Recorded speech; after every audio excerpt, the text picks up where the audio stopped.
गुरुवर लक्ष्मी नारायण जी द्वारा लिखित कल्कि भगवान साहित्य में भक्ति के बारे में उन्होंने जो लिखा, भक्ति के महात्मा की जो कुछ चर्चा की थी हमने, तो इसमें हमने देखा था मीराबाई के संदर्भ में और दूसरे भक्तों के संदर्भ में उन्होंने जो लिखा, इस जन्म की भक्ति अनेक जन्मों की भक्ति का फल होती है, इसलिए भगवान की भक्ति को औलाद से भी ज़्यादा सुरक्षित रखना चाहिए।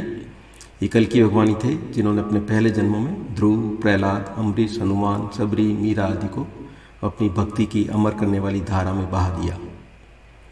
इसलिए हमारी जो प्रार्थना, त्रैकालिक प्रार्थना में भी समर्पण के साथ में हम जो प्रार्थनाएं करते हैं हमारे लिए, हमारी आध्यात्मिक उन्नति के लिए, उसमें है हमें शुद्ध बुद्धि व शुद्ध भक्ति प्रदान कीजिए और हमें अपनी भुवन मुनि माया से बचाइए। और इसीलिए गुरु लक्ष्मीनारायण जी लिखते हैं अपनी संक्षिप्त आत्मकथा में कि मैंने अपने जीवन में बढ़िया ध्येय सबसे पहले कल की नाम व कल की भक्ति को माना, उससे उतर कर विद्या, उससे उतर कर शारीरिक उन्नति, तीनों काम साथ साथ चलते रहे। और इसीलिए कहते हैं कि क्योंकि गुरु लक्ष्मीनारायण जी ने कल की नाम मिलने से पहले, गुरु वाल्मीकि जी से मुलाकात के पहले, उन्होंने अपने आप, उनको जब होता था ये विचार कि मैं किस बढ़िया से बढ़िया काम में अपने जीवन को लगाऊं, तो वो इस निष्कर्ष पर पहुंचे थे कि मुझे, क्योंकि भारत मानते थे कि भारत की पराधीनता की बेड़ियाँ ही मेरी बेड़ियाँ हैं, तो इसलिए उन्होंने ये निश्चय जो कर रखा था कि क्रांतिकारी कार्य में अपने जीवन को समर्पण करना भारत की पराधीनता की मुक्ति के लिए। तो जब उनको ये विश्वास हुआ गुरु वाल्मीकि जी के आशीर्वाद से, जिसको उन्होंने लिखा, पराधीनता मिटे हिंद की भक्ति के प्रताप, दीनानाथ प्यारे कल की हमें संभारे आ, जिनन को है प्रताप बड़ो। अर्थात भारत की पराधीनता भी गुरु वाल्मीकि जी ने कहा, और भारत के स्वतंत्र होने पर भी गुरु लक्ष्मीनारायण जी ने जो लिखा कि भारत की जो पराधीनता मिटी किस कैसे, पराधीनता मिटे हिंद की भक्ति के प्रताप, भक्ति के प्रताप से, भगवान की पुकार के प्रताप से भारत की पराधीनता मिटी। क्योंकि गुरु वाल्मीकि जी ने उनको जो कहा, तुम्हारे मन में पीछे आइए, पहले भगवान के मन में आइए, तो उन्होंने जो कहा कि कल की भगवान महाराज गौओं की रक्षा के बीरत के साथ घोर विध्वंसकारी रूप में आ रहे हैं, सब श्वेत सत्यु की स्थापना करेंगे, पृथ्वी देवताओं के बसने के लिए खाली कराई जाएगी, सगुण ब्रह्म कल की भगवान का झंडा लहराएगा, ब्रह्म बल का बोलबाला होगा, षष्ठी को बचने के लिए कोई दूसरा मार्ग नहीं सिवाय इसके कि गैया, ये षष्ठी गैया और गोविंद की सेवा करे, पुराण में वर्णित धर्म की विधियों का, तीर्थों का सम्मान करे, भक्ति में और धर्म में सावधान रहे। ये भक्ति की महिमा के जो वर्णन, उसमें गुरु वाल्मीकि जी ने कहा कि सृष्टि को बचने का मार्ग यही है कि भक्ति में और धर्म में सावधान रहे, मन, बुद्धि, वाणी, कर्म के द्वारा शुद्ध अंतःकरण से हम भगवान के भक्त बने।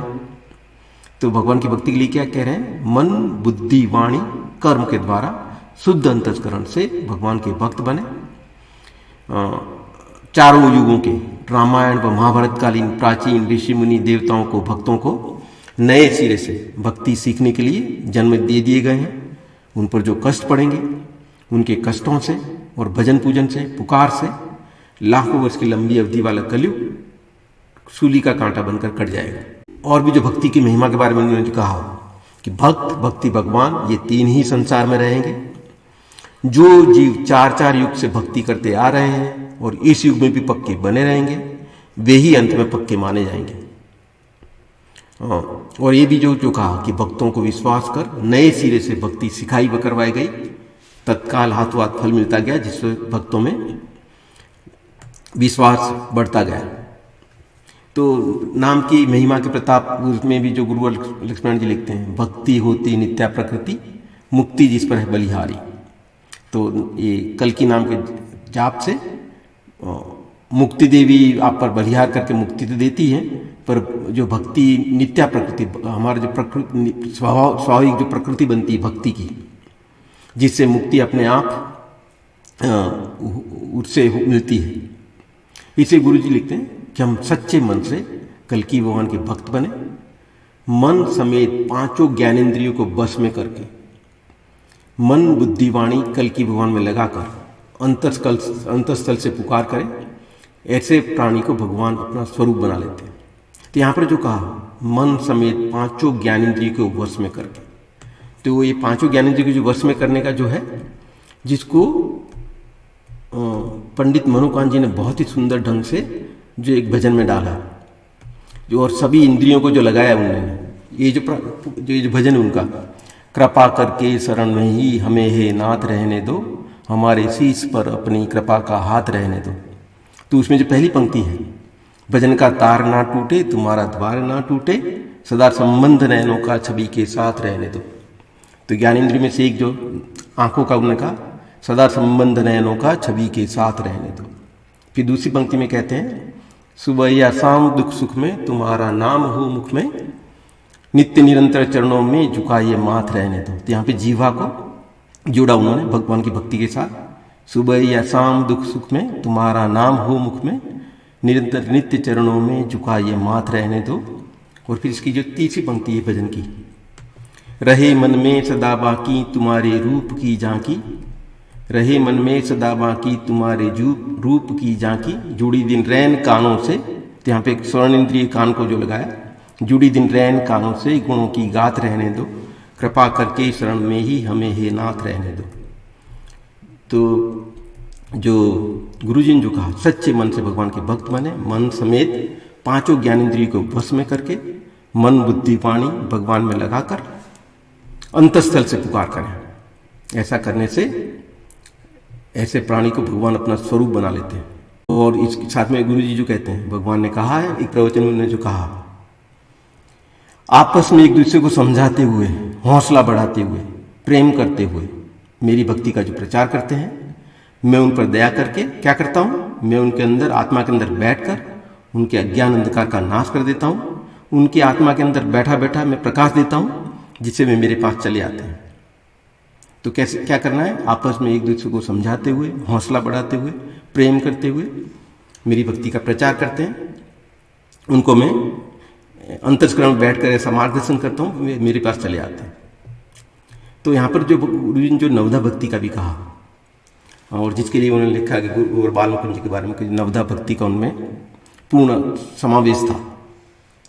तो नवधा भक्ति का जो वर्णन है, श्रवण, कीर्तन, स्मरण, पाद सेवन, अर्चन, वंदन, दास्य, सख्य, आत्मनिवेदन, जिसको जो शास्त्र में जो कहा है, श्रवणम कीर्तनम विष्णु स्मरणम पाद सेवनम अर्चनम वंदनम दास्यम सख्यम आत्मनिवेदनम। तो और इन सब के ये जो नवधा भक्ति के 9 ये जो है, श्रवण, कीर्तन, स्मरण, पाद सेवन, अर्चन, वंदन, दास्य, सख्य, आत्मनिवेदन, इन सब के जो एक प्रमुख जो भक्त हैं, जैसे श्रवण के लिए राजा परीक्षित, जिन्होंने श्रीमद् भागवत की कथा का स्मरण किया, कीर्तन के लिए सुखदेव जी, स्मरण के लिए प्रहलाद जी, पाद सेवन के लिए माता लक्ष्मी जी, अर्चन राजा पृथु, वंदन के लिए अक्रूर जी, दास्य भाव के लिए हनुमान जी, सख्य भाव के लिए अर्जुन, और आत्मनिवेदन के लिए राजा बलि, जिन्होंने अपने आप को समर्पण कर दिया भगवान के चरणों में। तो श्रवण का जो है ईश्वर की लीला कथा सुनना, राजा परीक्षित जी जिनके उदाहरण है। कीर्तन में ईश्वर के गुण, चरित्र, नाम, पराक्रम आदि का आनंद और उत्साह के साथ कीर्तन करना, सुखदेव जी इसके सबसे सुंदर उदाहरण है। स्मरण में भगवान का अनंतर निरंतर अनन्य भाव से स्मरण करना, उनके महात्म्य का, उनकी शक्ति का स्मरण करके उन पर मुग्ध होना, ये प्रहलाद जी का जो है। पाद सेवन में ईश्वर के चरणों का आश्रय लेना और इनको अपना सर्वस्व समझना, जिसके लक्ष्मी जी सबसे बड़े सुंदर उदाहरण है। अर्चन में मन, वचन और कर्म के द्वारा पवित्र सामग्री से ईश्वर के चरणों का पूजन करना और अर्चन करना, राजा पृथु। वंदन में भगवान की मूर्ति को भगवान के अंश रूप में व्याप्त भक्तजनों को, गुरु, ब्राह्मण, माता पिता आदि को परम आदर सत्कार के साथ पवित्र भाव से नमस्कार करना, उनकी सेवा करना। अक्रूर जी इसके उदाहरण है। दास्य में ईश्वर को स्वामी और अपने को दास समझकर परम श्रद्धा के साथ ईश्वर की सेवा, भगवान की सेवा करना। हनुमान जी इसके सबसे अच्छे उदाहरण है। सख्य में ईश्वर को ही अपना परम मित्र मानकर अपना सर्वस्व उनको समर्पण कर देना, सच्चे भाव से अपने पाप पुण्यों का उनके आगे निवेदन करना, जो सब जिसके नर नारायण के अवतार, भगवान नर के अवतार अर्जुन। और आत्मनिवेदन को अपने आप को भगवान के चरणों में सदा के लिए समर्पण कर देना और अपनी कुछ भी अपनी स्वतंत्र इच्छा, विचार या सत्ता न रखना। और ये भक्ति की सबसे उत्तम अवस्था मानी जाती है। और इसके उदाहरण है राजा बलि। जिनको फिर भगवान ने प्रसन्न होकर अमर होने का जो दिया। भाई साहब, हाँ जी, ये लक्ष्मी जी का जरा दोबारा बता दो, मैंने समझ नहीं आया मुझे। तो ये पाद सेवन का जो उदाहरण बताया, तो माता लक्ष्मी, अच्छा, पाद सेवन, हाँ, चरण सेवा में जैसे हाँ, शीर्ष आगे में हाँ, लक्ष्मी जी, हाँ, जिसका वर्णन है ईश्वर के चरणों का आश्रय लेना, उन्हीं को अपना सर्वस्व समझना। हाँ, तो जैसे बहुत सुंदर, बहुत अच्छी व्याख्या बताई आप, जी बहुत सुंदर। जी, जैसे माता लक्ष्मी अनंत काल से हमेशा क्षीर सागर में जो भगवान विष्णु समाधि में मस्त वो है निमग्न, और माता लक्ष्मी उनकी सेवा कर रही हैं।